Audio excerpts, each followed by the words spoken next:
In 2010, Arizona's Republican governor signed into effect a law that allows law enforcement officials to check the immigration status of a person based solely upon suspicion that they may be an illegal immigrant. And strict immigration policies like this one are what many believe swayed the 2012 election to Obama over Romney. You need to understand this speech due to the topicality of the immigration controversy in the U.S.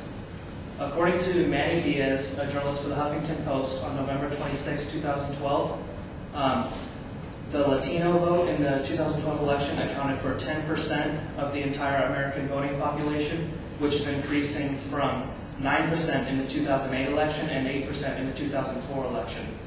According to Leanne Caldwell, a journalist for CBS News, on November 23, 2012, Obama won 70% of the Latino vote compared to Mitt Romney winning 27% of the Latino vote. Again, according to Manny Diaz, the Obama won 64% of the growing Asian American vote and won 92% of the growing African American vote. So, and then again, according to Manny Diaz, the baby boomer generation is 81% white. The next generation after the baby boomers is 61% white, and the third generation is 49% white. So the non-white vote in the U.S. is increasing and is of growing importance. And those are the categories: the non-white vote, where Obama swept Mitt Romney and swayed the election in 2012. According to Cardinal Roger Mahoney, Archbishop Emeritus of Los Angeles, in 2012, the DREAM Act would keep the Republican Party relevant if approved, but also would improve the economy. You need to. Today in this speech, I'm going to argue that you should support the DREAM Act. First, I'll argue that current immigration policy is hurting the U.S. economy. Second, I'll argue that the DREAM Act will improve the U.S. economy. And third, I'll argue that the DREAM Act does not encourage illegal activity. First, I'll argue that current immigration policy is hurting the U.S. economy. Mass deportation, which is in effect in some parts of the country, is an economically inefficient policy. According to Raul Ojeda, Director for Integration at UCLA in 2012, says that mass deportation reduces U.S. GDP by 1.46% annually. Under this circumstances of mass deportation, California's economy would lose 3.2 billion jobs and would reduce the economy by $302 million. The illegal immigrants who have already completed their education in the U.S., their college education, have cost taxpayers thousands of dollars. But when they go to apply for a job, they're not allowed to advertise their education on their applications because they don't have legal status.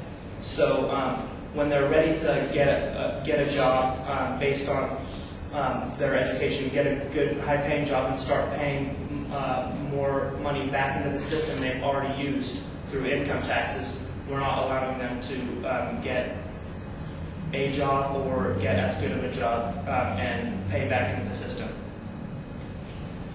Second, I will argue that the DREAM Act will improve the U.S. economy. According to Pia Arrhenius, senior economist at the Federal Reserve Bank of Dallas in 2012, amnesty for unauthorized immigrants will increase tax revenues. The tax revenues will be increased by comprehensive immigration reform will increase U.S. GDP by $1.5 billion over the next 10-year period. And just by allowing young people to earn a degree and get a job, there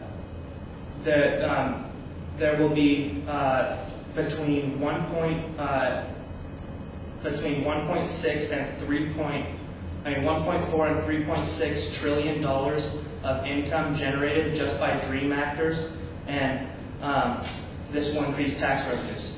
Tax revenues under this situation will increase by $1.7 million, and this will reduce deficits by $2.2 million. Thirdly, I will argue that the DREAM Act does not encourage illegal activity. I know a lot of you are thinking that the DREAM Act encourages the illegal act of immigrating illegally to the U.S. In fact, the Republican House Representative for Texas, Lamar Smith, argues that the DREAM Act will increase illegal immigration as illegal immigrants realize how easy it is to lie on their applications saying they got here before the age of 16. But that's not true because according to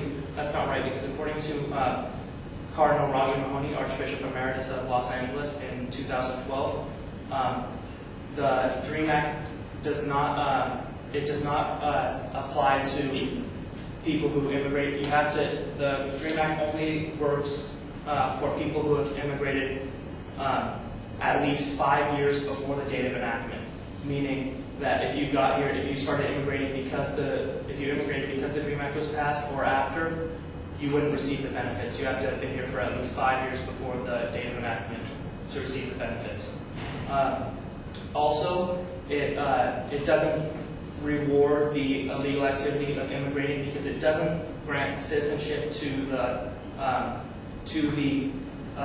people who committed the crime, the people who immigrated illegally. You must be under the age of 16 when you were brought here by your parents to receive the benefits of the DREAM Act. So it's helping out the people who were children of illegal immigrants, and many of whom, since they were brought here under the age of 16, know nothing but the U.S. as their home.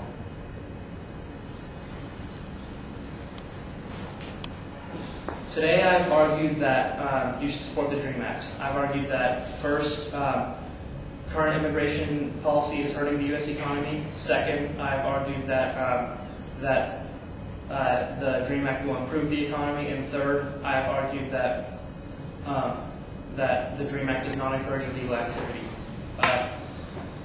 While the DREAM Act is a positive solution to the immigration crisis in the U.S. right now, many Republicans are now recognizing the immigration policy must be changed after the 2012 election to stay for the possibility of getting more votes in future elections and for the Republican Party to stay relevant.